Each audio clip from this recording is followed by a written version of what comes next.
Have you got a cup of tea? You haven't got a cup of tea? I'll wait while you get a cup of tea. All right, guys, so got some chords, got a couple of melody options, got a banging drum break, and we're now in the territory of the 16-bar loop. This is where everyone gets stuck. I've got a couple of tricks for not getting stuck in the 16-bar loop of doom. Build the intro, I'll let it get into that 16-bar, and what I'm doing is I'm just listening. And I mean, I'm just listening, and I listen for where I would want it to go. I don't really have an idea for this point. I haven't got a melody in my head. I don't know how I want the track to progress, really. I'm going to listen to it and let the ideas flow from there. Once they flow, I'm going to execute on it. Simple as that. That's my technique. Let's go. Feeling heavy, but now I'm steady. Going up, I'm hitting the ground. I want some level in my ears, so it's banging. All right, so like I said, we're in that territory of being stuck in the loop. So what I'll generally do here is I'm going to take this whole section and I am going to shim it along. And I'm feeling 32, so the same amount we've got there, we want that. And we're going to start building up some kind of intro, right? So what could we maybe use in the intro? Well, almost certainly washy paddy thing. And yeah, we'll copy the automation for the time being.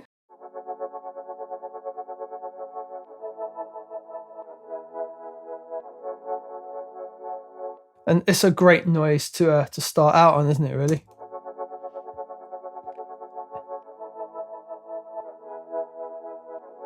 And do you know what I'm going to do? Oh, nearly scuppered myself here. Remember we put that half a bar at the start? I've gone right there. So we need to make sure we don't do that. We want to start here. We've still got that little bit of space at the intro. So we want to move everything and just re-loop around that. Do you know the vibe I'm getting here? If you've listened to, I think it's Through the Loop by Pendulum, where they've got like the drum and break comes in with the sample from Willy Wonka. I think that's Through the Loop.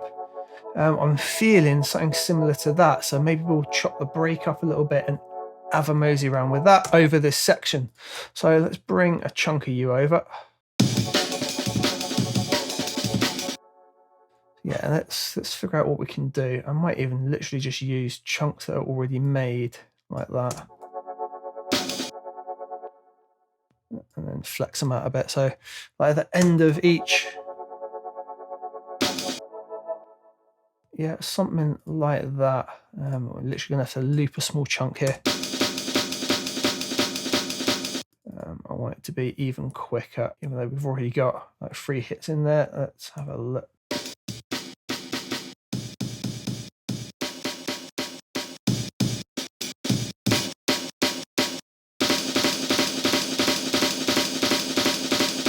Just lead it in a little bit quicker. Like, I want that to be a kick though.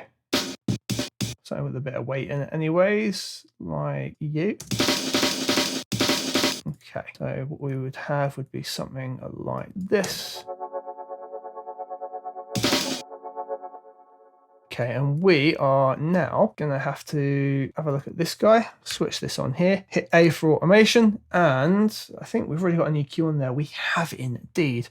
So the EQ that's already on here, I took the low end out earlier. Fine by me, we don't need that big weighty low end in the intro. I'm going to be cheeky though, put this top end filter on, and you know it comes right the way up to 20 hertz, so we should be good. It's not going to be taking anything out. But I do want to thin the break up just a little bit, right? So what I'm going to do is just do something like this. Yeah. We're going to automate a little bit of movement in those really short passages. It's really simple to do, but just keep it up on screen so we can see what's going on. Can I make a shorter loop that has the chord in? I can't, that's fine. We are just going to listen to this bit over and over. Won't that be fun and exciting? So over here, it says read at the minute. We're going to leave it on read in this case. Going to go channel EQ, high cut frequency, as simple as that. And we're going to do 2 points in either side of the actual thing itself and make sure they're both up at 20 hertz. So it switches off, and we're going to make use of another 2 points and do something like so. Maybe not even moving that much. And let's let it go past a bit as well, so it's not snapping. Why is that? Right, it's because it's opening up so quick. Let's do that. So now we'd get...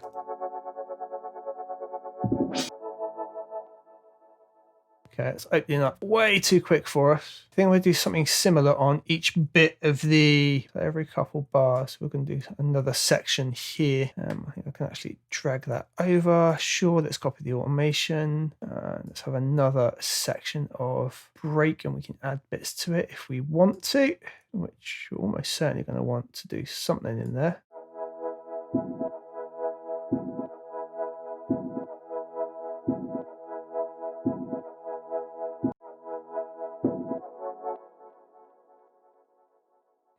Okay, let's get a little more flavor. What we got going on here? Let's double up on that.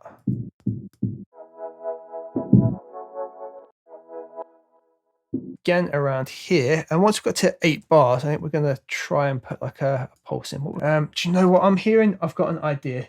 So we're going to take the whole bus as it is. So our drum and break bus. We're not actually sending it anywhere at the minute. I'm going to go bus. We'll use 10 to keep a nice split on it.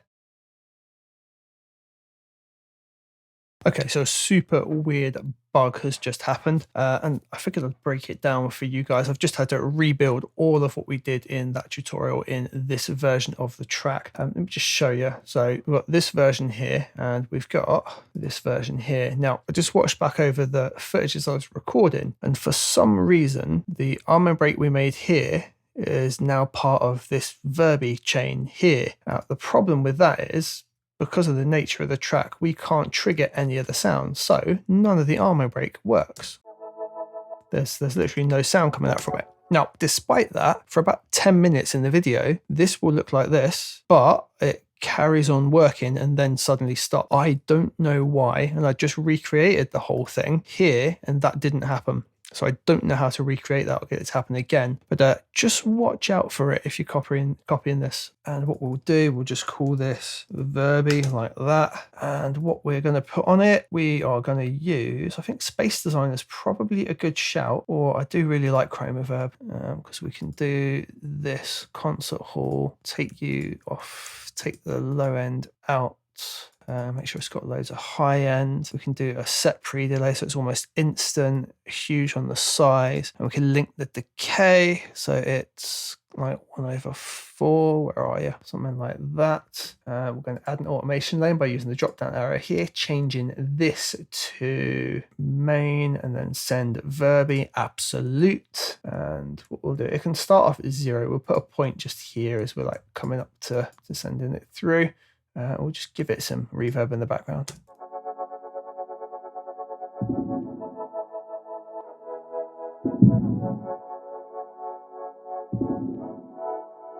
Cool, so that's doing what I want. Now, on the same reverb channel, I am going to put a delay, and I'm going to put the tape delay on stereo, like so. And again, I want that to be synced. 1/4 is good. I'm going to pump the feedback right up, and the filter, so the low cut here, I want to bring that right up. Yeah, like the 200 kind of range. Cool, so can you hear what it's doing? If not, I get it, it's very, very quiet, so I'm going to solo just the effect. Cool, so it's just delaying the reverb sound and just making it tail off really, really long. Now, the reason I've done it with tape delay, I'm going to do a little setting that controls just that reverb tail.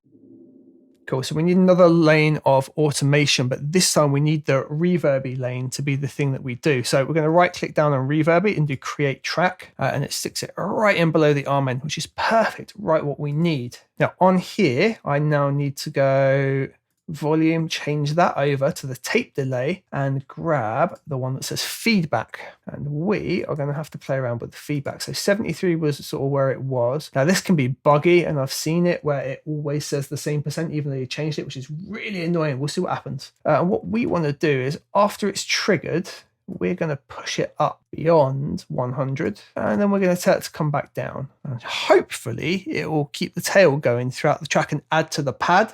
Might not, we'll see how it goes.